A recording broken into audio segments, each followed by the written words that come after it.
Dynamite Kid wrote in his book, I don't know if you've read it, that No. the road schedule was so hard that the only way to survive was to do drugs, uppers, downers, to keep yourself awake because of the crazy hours, cross continental flights, things of that nature. Do you think that was the case for everybody, or do you? No. No. No, I didn't do that. I mean, I did what I had to do. I did, if I had injuries and I could get something to kill the pain, to be able to work the match, because the people, people have compassion, but after they bought a ticket and there's 10,000 people sitting in an arena, they don't care. They want to see the match. They want to see you perform. I did what I had to do, but I didn't abuse anything. And I don't think that's the story for everybody, no. Um, what was the steroid use like at the time in the company?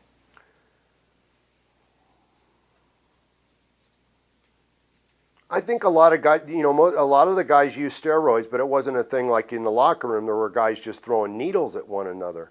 It was a private thing that people did. At the time, in the late 80s and early 90s, you could get a prescription and you could go to a doctor and you could have it administered.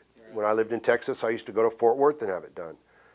I think steroid thing, talking about it, is a catch-22, so I won't even go there with it. I think there's a certain level that athletes reach where they have to make a conscious decision as a mature adult whether they're going to play by the rules it will take to be the best in the world. Right. And I'd been, before that, when I wanted to be a professional bodybuilder. I went to California. I spent some time.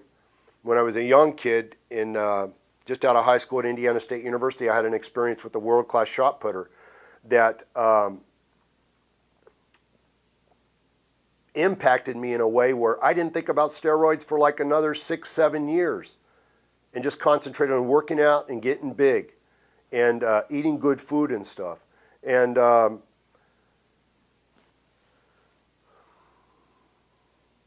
there's a lot to consider. When you're in a spot like that and you're making the kind of money that you are, what you're willing to do, what kind of sacrifices you're going to make. I saw it as a sacrifice I was willing to make in the controlled, non-abusive way that I chose to do it, that